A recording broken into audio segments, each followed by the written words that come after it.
नमस्कार, in metro news चॅनलमध्ये आपल्या सगळ्यांचं मनपूर्वक स्वागत। दिलखुलास गप्पामध्ये मी उमाकांत चौंडे पुन्हा एकदा आपलं स्वागत करतो आहे। दर्शक हो, या इन मेट्रो न्यूज चॅनलच्या माध्यमातून आपण विविध कार्यक्रम पाहतो आहे। त्यामध्ये दिलखुलास गप्पाला आपण जो प्रतिसाद दिलात त्याबद्दल आपले आभारच। खरं तर दिलखुलास गप्पामधून आपण वेगवेगळ्या व्यक्तींशी मनमोकळ्या गप्पा मारतो आहे आणि त्यामागे एक कारण आहे की त्यांचं कार्य कसं चाललेलं आहे किंवा त्या व्यक्ती कशा आहेत, समाजात अशा व्यक्तींची गरज काय आहे हे आपल्याला आपोआपच कळतं त्यातून। तर या कार्यक्रमाची निर्मिती त्यासाठीच आहे। तर आज दिलखुलास गप्पामध्ये आमच्या चंद्रिकाताई चव्हाण या ठिकाणी आले आहेत आणि विशेष म्हणजे वेळात वेळ काढून त्यांनी आम्हाला बोलावलं होतं, त्याबद्दल मी त्यांचे आभार मानतो। चंद्रिकाताई, आपलं नमस्कार, धन्यवाद। तर चंद्रिकाताईंचं नाव माहीत नाही असं सोलापुरातील महिला नसतील असं मला वाटतं। तर खूप वर्षापासून महिलांसाठी त्यांची धडपड चालवली असते। महिला सबलीकरणासाठी ते मनापासून कार्य करतात। त्याचबरोबर महिलांनी आपल्या पायावर उभं राहावं यासाठी त्यांनी आपलं तन मन धन दिलेलं आहे, हे आपण जाणतोच आहोत। तर त्या उद्योगवर्धिनी नावाची संस्था त्यांनी जेव्हा स्थापन केली त्याच्या अगोदर त्यांची काय परिस्थिती होती किंवा मानसिक परिस्थिती काय होती आणि उद्योगवर्धिनी स्थापन करावं असं का वाटलं आणि मग स्थापन कशी झाली, थोडक्यात ऐकणार आहोत चंद्रिकाताई। नमस्कार। आज सर्वप्रथम इनचे आभार मानते की आपल्या सगळ्यांची मुलाखत घडवून देतात। तुम्ही सगळे घरी बसून ऐकतात आणि दिलखुलास आपण गप्पा मारतोय आणि आज जे हे सगळं युनिट उभं राहतं त्याच्यातनं तुम्ही पण काहीतरी शिकावं आणि पुढे यावं हेच इन टीव्हीच्या माध्यमातून ते पोचवू इच्छितात। त्याबद्दल त्यांची टीमचं पण मी खूप कौतुक आणि धन्यवाद देते की आमच्या सगळ्यांचा तुम्ही जोडण्याचा एक दुवा बनतायत। त्यामुळे तुम्हाला प्रथमच सगळ्यांना शुभेच्छा की हे काम खूप वाढो त्यांचं आणि लोकांपर्यंत पोचो। हेच त्यांची जी संकल्प घेऊन निघालेलं आहे ते पूर्ण व्हावं अशीच सिद्धरामेश्वरांच्या चरणी प्रार्थना पण करते। आणि उद्योगवर्धिनी आज आता सगळ्यांना खरं तरी माहिती आहे।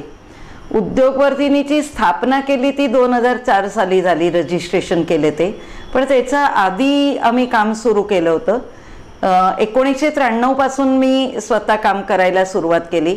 घरच्या काही गरजांमुळे मला काम करायला लागलं आणि त्याच्यातनं असं लक्षात यायला लागलं की ते काम करताना ज्या महिलांशी संपर्क व्हायचा त्या महिलांशी संपर्क करताना की आपलं जी परिस्थिती आहे ती थोडी छोटी, म्हणजे इतक्या अडचणी नाही आहे, पण ह्या बायकांना किती अडचणी आहेत। माझ्या घरात होतं फक्त माझ्या मिस्टरांचा आजार होता त्यामुळे आम्हाला आर्थिक अडचणी आलेल्या होत्या। बाकी सगळं छान होतं की नाही, कोणी व्यसनी नव्हतं, कोणी मारहाण नव्हतं, असं काही नव्हतं। पण ह्या बाकीच्या बायका मला भेटणाऱ्या अशा होत्या की त्यांच्या घरात अनंत अडचणी होत्या आणि ह्या सगळ्या अडचणींवर मात करून त्या काम करतायत। तर आपण ह्यांच्याबरोबर काहीतरी केलं पाहिजे असं वाटायला लागलं आणि त्याच्या माध्यमातून पहिला सिलाईचा याच्यातनं सिलाई करत करत मी मराठी भाषा शिकले, कारण तोपर्यंत मला भाषा येत नव्हती, सोलापुरात आले होते पण।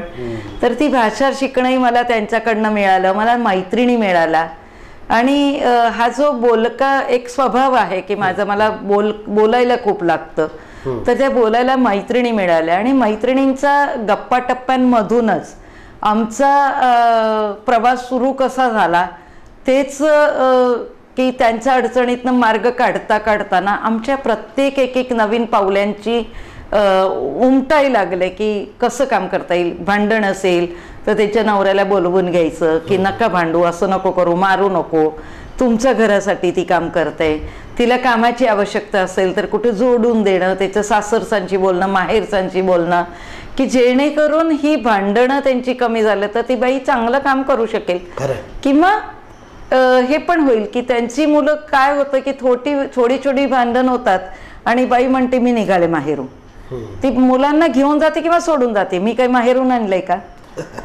मग ती मुलं जी आहेत ना ती खरं दोघंही असताना अनाथ होती आणि ही पुढची पिढी आपली अशी होऊ नये त्याच्यासाठी उद्योगवर्धिनींनी काम करायचं ठरवलं। म्हणजे ते नाव तरी पहिलं घेऊन नाही, पण असं करत करत मग हळूहळू जसं लक्षात यायला लागले की सिलाईच्या माध्यमातून वाढत आम्ही वस्त्यांपर्यंत पोचलोय की एका ठिकाणी पुरत नाही तर आमच्यात शिकलेली बाई असेल तिला सांगायचं कमी फी घे आणि तुझ्या तिथं तू वर्ग सुरू कर, मी इथून शिकवते तू तिथं शिकव, मग तुलाही फी मिळेल. म्हणजे तिचं एक शिवण क्लास सुरू झालं. कोण शिकलेल्या मुलीला शिवणाचं काम द्यायचं, छोटीशी दुकान तिची सुरू झाली. म्हणजे 5-7 हजार रुपये आमच्या बायका ह्या सिलाईमधनं कमवायला लागल्या. हे पहिलं आमचं पाऊल होतं आणि ठरवून नव्हतं पण ते झालं. आणि चंद्रिकाताई तुम्ही नगरसेविका पण होतात. हो, त्यावेळेला काय अनुभव आले की बाबा आपण एक महिलांना निवडून दिलं असं महिलांना वाटायचं, मग त्यांच्या अपेक्षा पूर्ण व्हायच्या किंवा कसं किंवा नगरसेविका असताना जास्त काम करायला मिळत होतं असं काय होतं का, काय सांगाल? खरं नगरसेविका मी जेव्हा झालं तेव्हा मला काही राजकीय अनुभव काहीच नव्हता, समजत नव्हते कामाची पद्धत वगैरे. पण आमचे जुने जे नगरसेवक होते त्या लोकांच्या मार्गदर्शनाखाली किंवा पार्टीचा अनेक ट्रेनिंग व्हायचा, तर त्या ट्रेनिंगच्या माध्यमातून काम करायची पद्धत समजली. पण त्याच्या आधी मी वस्त्यांमध्ये काम करतच होते, त्यामुळे मला थोडं सोपं गेलं की मूलभूत सुविधा तर सगळे देणारच आहेत, ते कॉर्पोरेशनच्या माध्यमातून करावंच लागणार आहे. पण आत्ता आपल्याला संधी मिळाली तर आपण काहीतरी वेगळं याच्यात करावं. त्यामुळे मला खूप काम करता आलं. तेव्हाच आम्ही बचत गटांची रचना सुरू केली, बचत गट करायला लागलो. म्हणजे एक उदाहरण द्यायला मला आवडेल की आम्ही कशी प्रकारे काम हे केलं की नगरसेवक झाल्यानंतर खरंच सांगायचं तर मी असा कधीच विचार केलेला नव्हता की आपण काहीतरी वेगळे आहोत. आणि मला आदर्श होते माननीय नानाजी देशमुख चित्रकूटचे, त्यांनी उद्योगवर्धिनी नाव पण संस्थेला दिलेलं होतं. आणि त्यांनी मला एक मध्ये आम्ही कार्यकर्ता प्रशिक्षणला गेल्यावर सांगितलं होतं की खुर्ची कधी डोक्यात जाता कामा नये. खुर्चीला काटे असतात, ती डोक्यात जाता कामा नये, डोक्यात गेलं तर मेंदू खराब करतं.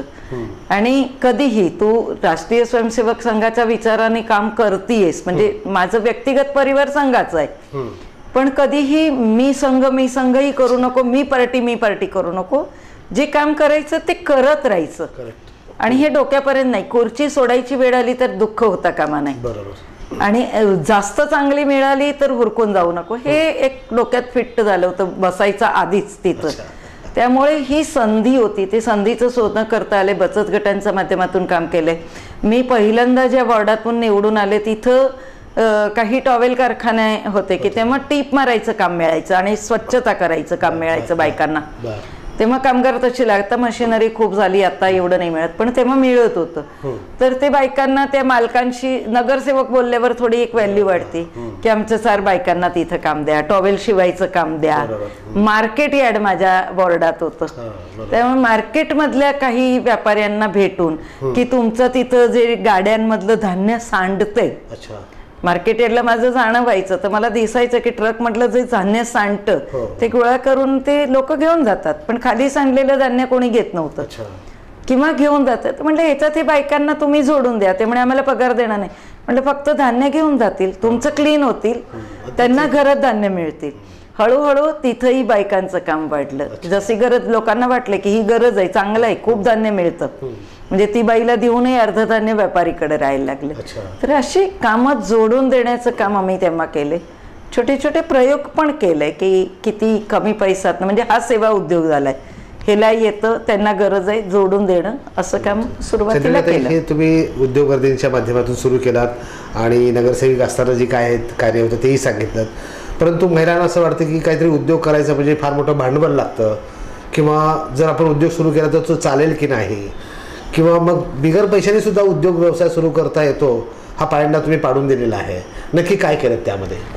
पायंडा पाडून दिला म्हणजे बघा, आम्ही काय केलं की दाई ज्या असतात डिलिव्हरी करायला जातात, आपल्याकडे बाळंतपण असेल तेव्हा बाई नाव हे घालायला येतात, बाईला आंघोळ घालणं आणि बाळांना, तर ते काम करणाऱ्या बायकांशी आम्ही बोललो की त्यांना थोडी चांगली ट्रेनिंग जर डॉक्टरांकडून आम्ही दिली, एक्युप्रेशर कसं असतं, कसं मालिश करावं, बाळाला आंघोळ कसं करावं, बांधायचं कसं, तर आम्ही काही बायकांना ते शिकवलं पहिला याला पैसा लागत नाही. नाही हो, खरं आहे. तुम्ही आंघोळ घालून या, तुम्हाला पैसा मिळणार आहे. म्हणजे हे बिनभांडवली उद्योग झाला.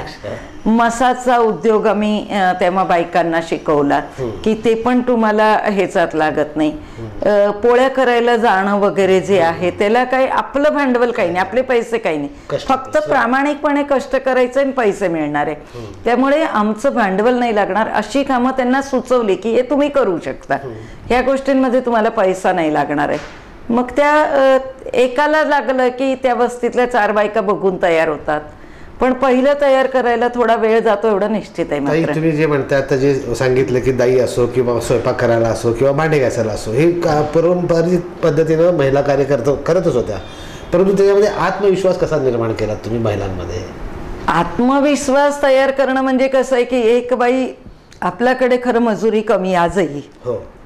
बाहेरच्या ह्याच्यात आपण थोडंही बाहेर गेलो, इथून नगर नाशिकला पण गेलो किंवा पुण्याला गेलो तर तिथं मजुरी जास्त आहे. पण इथं आपल्याकडे कामगारांना मजुरी कमीच आहे आणि धुणं भांडी करणाऱ्या बायकांना तरी खूप कमी आहे. तर ह्या बायका पण काय करतात, त्यांनाही त्याचं घरचं करून हे करायला लागतं. घरातली आवश्यकता किती आहे, 4-5 हजारची आहे, तर ती किती घरं ती विचार नाही करत स्वतःचा आरोग्याचा किंवा माझं काय होईल. ती 5,000 मला कमवायचंय म्हणून किती घरं करावी लागते तेवढी घरं कामं घेते. मग तेवढी कॅपॅसिटी कुठं असणार? काय पोटात अन्नाचं हे नाही, मानसिक स्थिती नाहीये की घरीत कमावणारी माणसं कमी असतील किंवा ती व्यसनी असतील किंवा भांडण असतील, अनेक प्रश्न आहेत तिथं. एवढं सगळं ह्याच्यात तिची मानसिकता नाही, शारीरिक ह्याच्यात ती तयार नाही. मग ती कसं काम करणार? ती पाट्या टाकायचंच काम करते. मग त्याच्यात आम्ही तिला असं बसवून सांगितलं, आम्ही ज्या ह्या बायकांना काम करणाऱ्या, की तुम्ही तुमचं स्किल वाढवा, चांगलं छान करा. तर कसं करायचं की भांडी घासून धुवली की तुम्ही पालतं घालायला शिका एक कापड्यावर आणि पुसून ठेवते म्हणाव. हा, तर त्याच्या पैसेच 2 रुपये मला जास्त द्यावे लागेल. म्हणजे तिथं बसायला तुला मिळेल, जेवढा वेळ भांडी पुसेल तेवढा वेळ तुला बसायला मिळेल. आणि जे काही आहे ते काम, धुणं वाळवायची कशी, धुवायची कशी, पिळायची कशी, स्किल शिकवलं.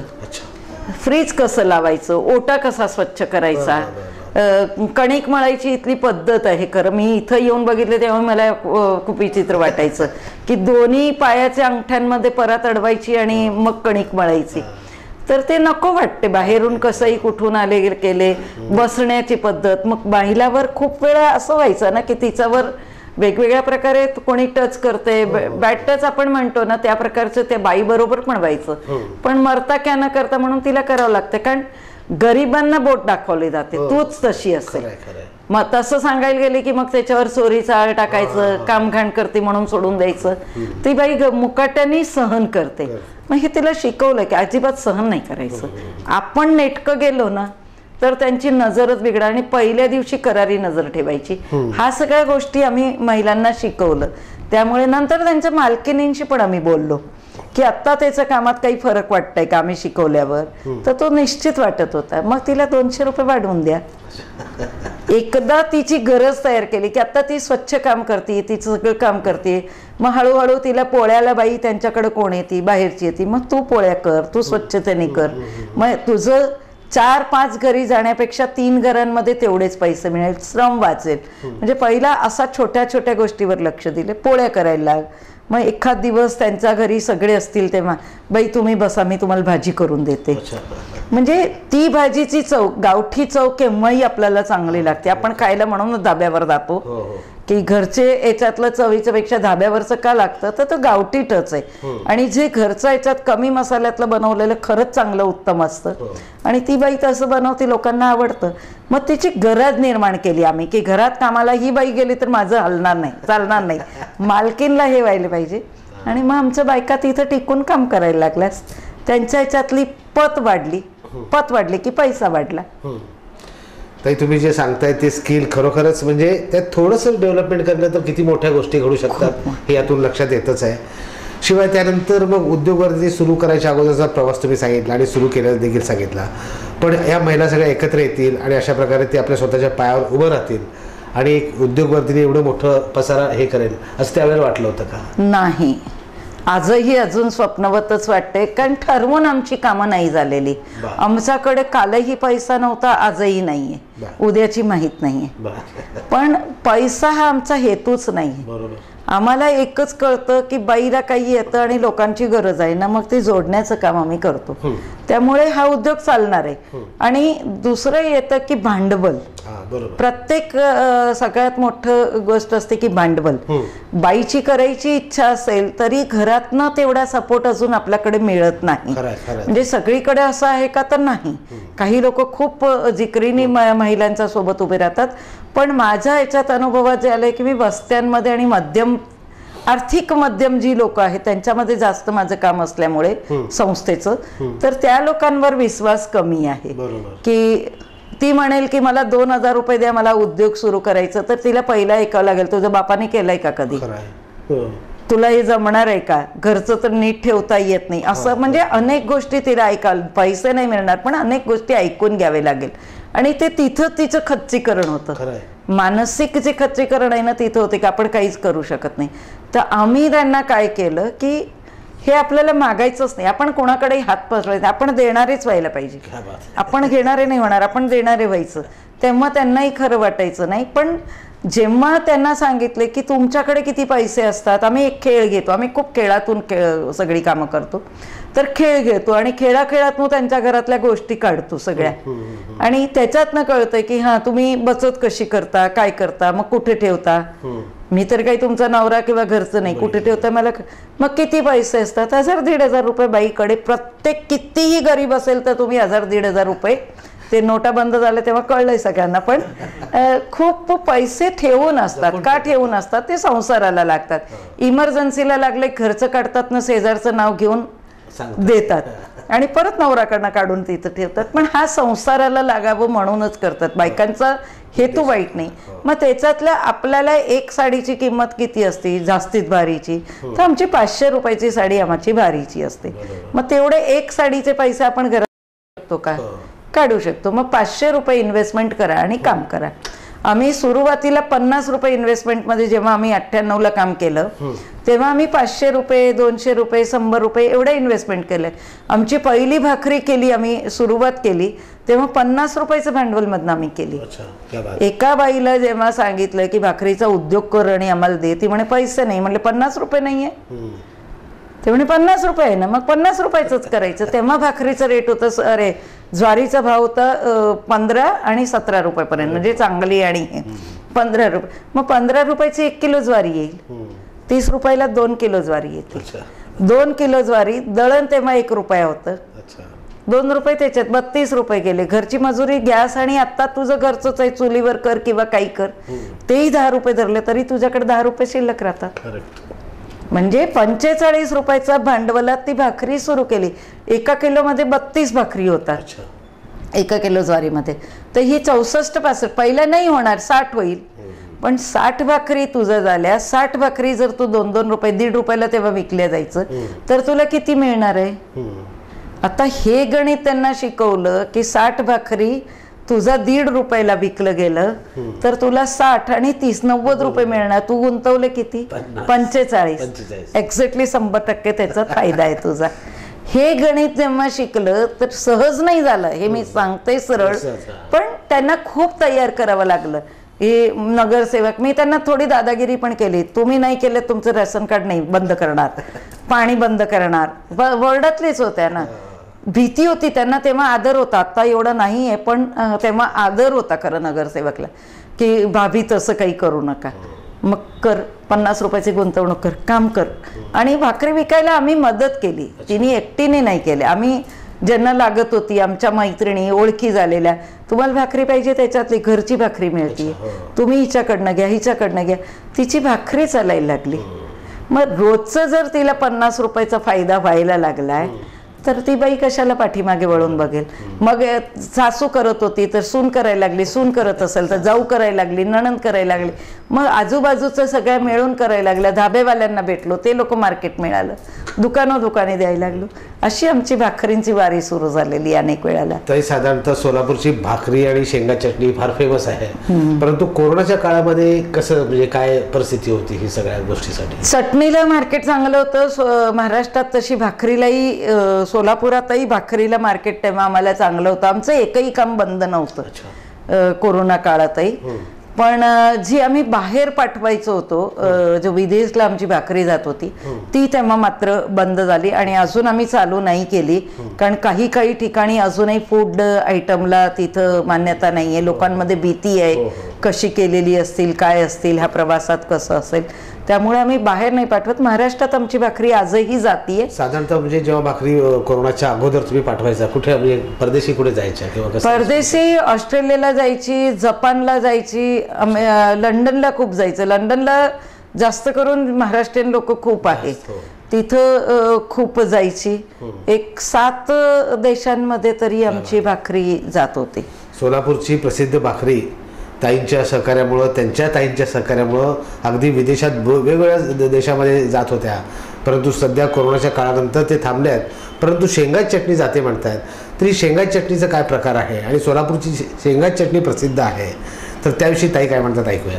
नाही, चटणी आम्ही ते पण आम्ही पहिल्यापासूनच बनवतो.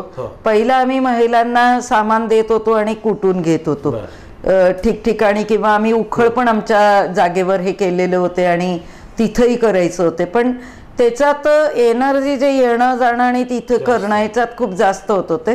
मग नंतर आमची पण जागा कमी पडायला लागली, आमचा कामाचा विस्तार पण खूप झाला, तर तिथं आम्ही थोडा बदल केला की जो परिवार घरात राहून, की आपल्याकडे कसं आहे की एक माळी वस्ती, कुंभार वस्ती, आपल्याकडे वस्त्या आहेत आपल्या आपल्या परिवारातल्या, म्हणजे भावकीतलीच घरं 10-12 घरं असतील एका गल्लीतली याच्यातली.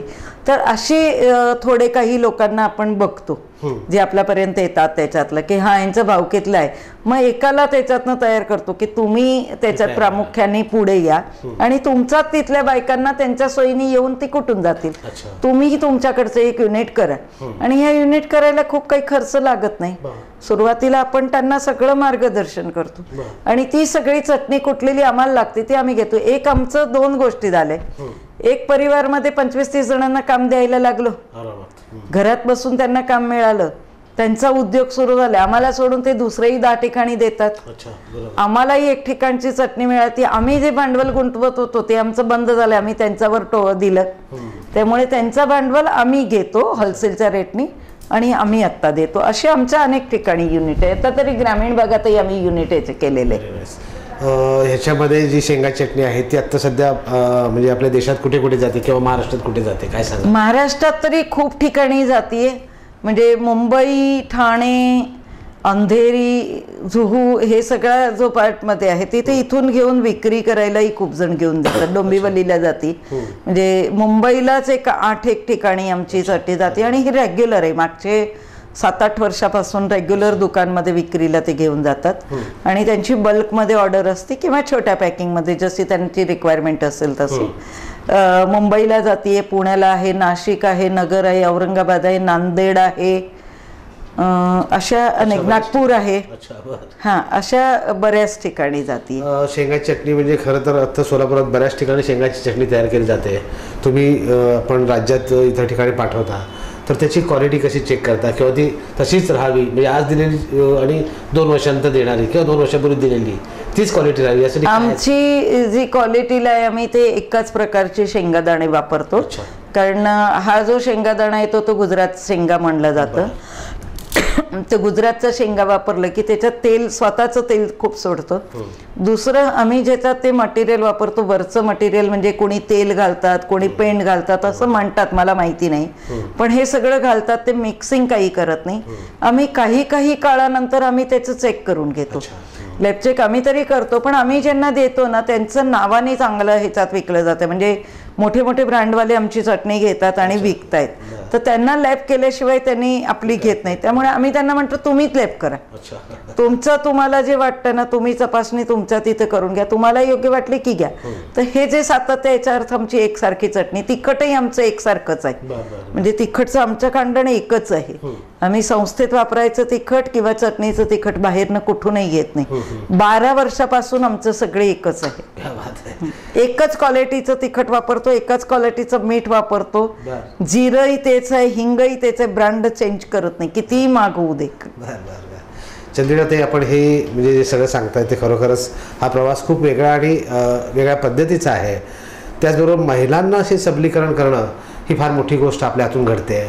सध्या उद्योगवर्तींचा व्यवसाय कसा चालला आहे, किती महिला यात जोडल्या गेलेल्या आहेत आणि त्या महिलांच्या घरांचे कुटुंबांचे जी काही सध्याची स्थिती आहे त्याबद्दल आपण चंद्रिका चव्हाणजींची. नाही, त्याच्यात तरी निमित्त आहोत आम्ही, मात्र उद्योगवर्तींनी एक निमित्त आहे की मधला दुवा आहे. पण अनेक महिला उभे राहतात हे निश्चित आम्ही मान्य करतो.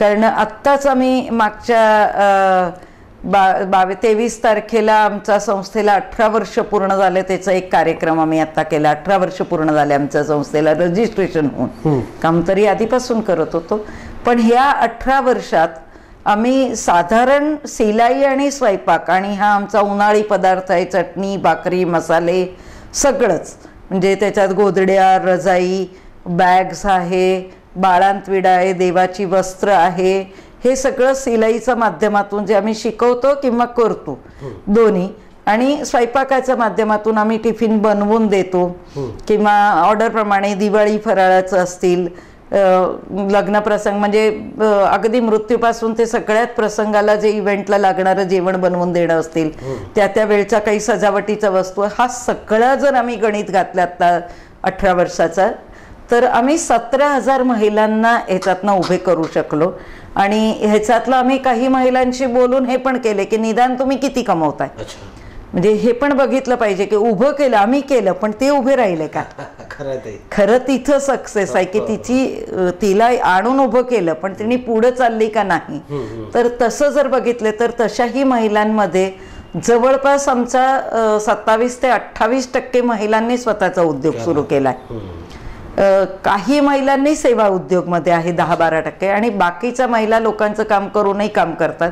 तर ह्याचा 5,000 ते जवळपास 35,000 रुपयापर्यंत कमाई करणाऱ्या आमच्या महिला आहेत. महिन्याला 5,000चं त्याच्या गरजेप्रमाणे किंवा तिच्या कुवतप्रमाणे ती तेवढंच होत असतील, पण 5 ते 35,000 रुपयेपर्यंत कमवणाऱ्या महिला आहेत. आमचे 2-3 उद्योग तरी असे आहेत की ज्या भरारी घेतलेला आहे. त्या उद्योगात आम्ही त्या काळात 98 सालात आम्ही 290 रुपयांमध्ये 98 रुपयांमध्ये सुरू केलेला उद्योग होता. तो आज जवळपास 6 ते 7 करोडचं टर्नओव्हर करत आहे. खरं तर अभिनंदन करायला पाहिजे चंद्रिकाताईंचं, का ते स्वतः एक महिला आहेत, परत स्वतः इतका आत्मविश्वास त्यांच्यात आहे, इतर महिलांना देखील त्यांनी सक्षमपणे उभं केलेलं आहे. त्याचबरोबर असंच नाही की महिलांना इथं आलं आणि रोजगार दिला आणि ते गेले, तर त्याची तपासणी करतायत. ते आत्ता सांगितलं की इतक्या 1000 महिला या ठिकाणी सक्षमपणे त्यांनी काम केलेलं आहे किंवा करत आहेत. तर चंद्रिकाताई, मला एक शेवटचा प्रश्न तुम्हाला विचारायचा वाटतो की हे सगळं करत असताना अजून हे उद्योगवर्तींनी वेगळ्या, आता युग जरा बदलत चाललेलं आहे, म्हणजे ऑनलाईन युग आलेलं आहे, किंवा अजून आपण ह्या उद्योगवर्तींचा व्याप मोठा करावा, एक व्यावसायिकता त्याला यावी, यासाठी काय तुमच्यात कल्पना आहे किंवा काय प्लॅन आहे? आता खरं युग बदलतो, हा सगळा कॉम्प्युटर युग आलाय, ऑनलाईनचा आलाय, पण देव सगळीकडे बघतो असा माझा विश्वास आहे. म्हणून कोरोना आणलाय की स्वदेशी खाल्ल्याशिवाय पर्याय नाही, गल्लीतलंच करायला लागेल. कारण माणूस माणसाला ओळखायला लागलंय आणि आता थोडं जागरूक झालंय. जसं ॲलोपॅथिक कडनं आयुर्वेदिक कडे वळले तसे लोक परत आपल्या घरच्या वस्तूंकडे वळले. हे आमच्यासाठी चांगलं आहे. कोरोना आमच्यासाठी चांगलं नाहीये, पण कोरोनाने हा धडा दिलाय, त्यामुळे ते एक चांगली गोष्ट आहे. आणि आम्ही आत्ता असा विचार करतोय की सोलापुरातनं बिडी व्यवसाय खूप मोठ्या प्रमाणात होतो, तो डबकाईला आलाय, म्हणजे खूप खाली आलाय आणि तो आता स्थलांतरित झालाय. सगळं आपल्या कुंभारी रस्त्यावर झालंय, रेनगर असतील किंवा गोदूबाईंचा याच्यात आहे. जवळपास 50-60 हजार संख्या, म्हणजे घर तिथं 30,000 आणि 10,000 40,000, म्हणजे 4-5 20, म्हणजे 20 लाख संख्या, 20 लाख नाही 21,000 लोक तिकडे जात आहेत. तर ह्या सगळ्यांना तिथं काय पर्याय आहे? परिवारातल्या बिडी कमी झाले आणि घरातल्या येणाऱ्या मुलींना आहे, युवकांचं असतील किंवा जे आहेत घरगुती कामांच्या याच्यातनं जी कामांची गरज भासते आता, किंवा काय आहे की उपलब्ध नाहीये, प्रत्येक जण काही बाहेर जाऊ शकत नाही किंवा सोलापुरात येऊ शकत नाही, त्यामुळे तरुण बेकार आहेत. त्याच्यातल्या महिलांना काही करायचं आहे, शेतात एवढं नाही काम, तर ह्या महिलांनी काय करत, तरुण सुना येतात त्यांना शेताची कामं नाही येत, मग ती घरात बसून आहे, तिथं भांडणं होतात आणि घरं मोडतायत. तिच्यापेक्षा तिच्या स्किल प्रमाणे आम्हीच ग्रामीणला जर गेलो तर तिला इथं नाही यावं लागेल, म्हणजे गाव ओसाड पडतात ते नाही होणार, तिथलं तिथं त्यांना उपलब्ध होईल. तसंच सुविधा सगळा ट्रेनिंग सेंटर आम्हाला तिथं उभं करायचं आहे. त्याच्यासाठी उद्योगवर्धिनीने जागा घेतलेली आहे. बाबूभाई मेहता आपले उद्योजक आहेत, त्यांनी 1 एकर जागा आपल्याला देऊ केली. आम्ही 1 एकर घेतली कुंभारीला. आणि ह्या काहीच दिवसात, म्हणजे तांत्रिक आता ते सगळं बंद आहे अजून 7-12 आणि काही काही त्याच्यामुळे अडले, पण तांत्रिक बाबी आमची पूर्ण झाली की आम्ही तिथं स्थलांतरित करून गावांचा संपर्क करून गावांच्या लोकांसाठी तिथं काय काम देता येईल की त्यांच्या हाताचं कौशल्याप्रमाणे आणि तिथल्या गरजप्रमाणे. आमची गरज नाही आहे, त्यांची गरज काय त्याप्रमाणे आम्ही तिथं काम उभं करू. आणि त्याची आमची बेसिक रचना सगळी तयार झाली आहे. त्यामुळे सोलापूरचं युनिट सोलापूरला राहील आणि तिथं पुढील जे आयुष्याचे वर्ष आहेत ते सगळं आता ग्रामीणला काढावे आणि तिथं काम उभं करावं. मग तिथं आम्ही किशोरवयीन मुलींसाठी रचना करतोय, युवक आणि युवती दोघांसाठीही तिथं टेक्निकल आणि नॉन टेक्निकल दोन्ही तिथं ट्रेनिंग त्यांना मिळतील. महिलांसाठी आम्ही करू आणि ज्या वृद्ध आहेत त्यांच्यासाठीची आत्ताचं असं आहे की वृद्ध नकोशे झाले, दोन्ही आहे. अगदी नकोशे झाले म्हणजे मुलांना नको वाटतं असं नाही, पण त्याची आर्थिक परिस्थिती आता इतकी डबकाईला आली की एवढे लोकांचं ते पोट भरू शकत नाही. आणि त्यामुळे जी होणारी घरातली भांडणं आहे किंवा त्यांची हेळसांड होती त्याच्यात आम्ही काही करू शकलो तर त्या वृद्धांसाठी आमचं एक सामाजिक उपक्रम असेल. मेधावी स्टुडंट असतील, म्हणजे जे प्रतिभावंत आपण म्हणूया स्टुडंट असतात की जी मुलं खूप शिकतात पण त्यांना नाही पुढे जातात, अशी पहिली 20 मुलं घेऊन काही काम करावं. आता आम्ही 10 मुलांना घेतलेलं आहे दत्तक आणि काम करतोय. पुढे 20 मुलं दत्तक घेऊन तिथं त्याचं सगळं आम्ही बघावं. आणि एक सोलापूरचं नाव पुढे जर गेलं की हा इथून एवढी छान स्टुडंट निघतायत तर सगळं बदलेल. शेवटी सोलापूरने आम्हाला मोठं केलंय, आम्हाला सोलापूरसाठी करायचंय. आमचं काहीच नाही, हे सगळं आम्ही सगळे आपण एकत्र जातोय. तुमच्यासारखी लोक आम्हाला पोचवतात तिथंपर्यंत, सोलापूरकर मदत करतात. त्यामुळे हे समर्पित सगळं सोलापूरलाच आहे. ताई, तुम्ही जे आता उद्योगवर्धीच्या माध्यमातून काही वस्तू निर्माण करतात किंवा निर्माण करतात महिला असं म्हणतात, तर त्यांना आउटलेट आहे का? म्हणजे सोलापुरात जसं एखाद्याला वाटलं की बाबा उद्योगवर्धींनी आपण ती शेंगा चटणी घ्यायला हवी किंवा भाकरी घ्यायला हवी किंवा गोधडी घ्यायला हवी, असं काय आउटलेट सगळं आपल्या संस्थेचं जागेतच आपण आता तरी विक्री करतो. हां, कारण बाहेर आउटलेट अजून आपण केलेलं नाही. भविष्यात करावं लागणार आहे, पण आता तरी नाही केलेलं. कारण आमचा जो होलसेल माल पण जातो ना, कसं होतं की आउटलेटला आम्ही तयार करून तिथं ठेवणार आणि विकणार. इथं आमच्याकडे जेव्हा कोणी पाव किलो चटणी घ्यायला येतं ना, तेव्हा ते बघतात की इथे चकली तळली जातीये किंवा पोळी भाजी तयार होतीये, ते छान झबलं शिवतंय, तर ते 4 गोष्टी बघून जातात आणि 4 गोष्टी घेतात. एक घ्यायला येतं 50 रुपयाची वस्तू ते 500 रुपयाचं काम घेऊन जातं. तर हा महिलांनाही प्रोत्साहन मिळतं. त्याच्यातलं दोन्ही आहे, माल विकला जातो आणि कुणाला शिकायची इच्छा असेल तर जॉईन पण होतात. दोन्ही गोष्टी आहेत. गरजेला त्यांची किंवा आमची दोन्ही हाताने टाळी वाजते तिथं. म्हणून आउटलेट वेगळा नाहीये. आपलं दत्त चौकात शुभराय मठातूनच आता विक्री आहे. चंद्रिकाताई, वेळात वेळ काढला आणि शेवटचा म्हणजे तुम्हाला विनंती करतो की ज्या महिला हे सगळं बघतायत आपला कार्यक्रम आणि ज्या महिलांना अजून आत्मविश्वास नाही आहे किंवा त्यांना रोजगार हवा आहे, त्यांच्यासाठी काय आवाहन कराल? नाही, मी सर्वप्रथम म्हणजे सगळे जे ऐकणारे परिवारातले किंवा महिलांना एकच सांगते की प्रत्येकांमध्ये काही ना काही कला कौशल्य, काही गुण असतातच. ते आपण दाबून टाकले आणि समाज काय म्हणेल, हे काय म्हणतील ते, हे मनातलं निर्गण काढून टाका. चांगलं काम करण्यासाठी धाडसाने पाऊल पुढे टाका. आणि तुमच्यामध्येच असतं, म्हणजे चिमणीचा पिल्लांचा पंखांमध्ये बळ असतं, तर का नाही? आपल्याला तर देवाने इतकं छान सगळं दिलेलं आहे, बुद्धी दिली, सगळं दिलेलं आहे. आणि खूप मोठं भांडवल आणि मोठी स्वप्न सुरुवातीला बघू नका. कुठंपर्यंत जायचं हे निश्चित बघा की मला एवढं मोठं व्हायचं आहे, त्याच्यापर्यंत हे करा. पण सुरुवातचं याच्यातलं छोट्या छोट्यातनं सुरुवात केली तरी होते. मी तुम्हाला आत्ताच सांगितलं की 50 रुपयाचा पण उद्योग होऊ शकतो. आजच्या तारखेलाही तुम्ही 500 रुपयाच्या भांडवलमध्ये काम करू शकता. फक्त 500 रुपयाला 100 रुपये जोडून येतील. कोण देणार आहे? तर तुम्ही आत्मविश्वासाने आपल्याकडे जे असेल ते करा. खचून जाऊ नका. खचून जाण्याने काहीच होत नाही. वेगळे विचार, वाईट विचार मनात येतात, ते आपला उद्धार करत नसतो, ते आपल्याला परत मागे घेऊन जातात, चुकीचे निर्णय घ्यायला लावतात, परिवारांमध्ये त्रास होतो. त्याच्यापेक्षा चांगले विचार करा आणि माझी गरज आहे परिवाराला आणि समाजाला, हा विचार करून कामाची सुरुवात करा. जिथं आवश्यकता वाटेल तिथं उद्योगवर्धिनी मार्गदर्शन करायला तयार आहे. त्यामुळे निश्चित आपण सगळे मिळून, सगळे परिवार सुसंपन्न होऊया आणि आपल्या सोलापूरला वैभवशाली बनवूया, हेच आपल्या सगळ्यांचा उद्देश असेल. धन्यवाद. दर्शक हो, चंद्रिकाताईंनी खूप चांगलं आपल्याला सांगितलेलं आहे. महिलांसाठी ते कार्य करतात. तुम्हाला कधी अडचण वाटली की बाबा मी काय करू शकते का, किंवा मला आत्ता सध्या आत्मविश्वास नाही आहे, तुम्ही बिनदिक्कत ताईंना भेटू शकता, त्यांचं मार्गदर्शन घेऊ शकता.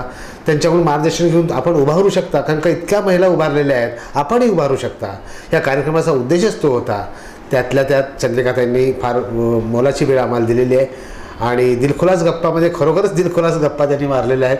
त्याबद्दल मी त्यांचे आभार मानतो आणि परत एकदा चांगल्या गोष्टीसाठी आपण भेटणार आहोत असं आश्वासन देऊन या ठिकाणी आपण थांबतोय. धन्यवाद.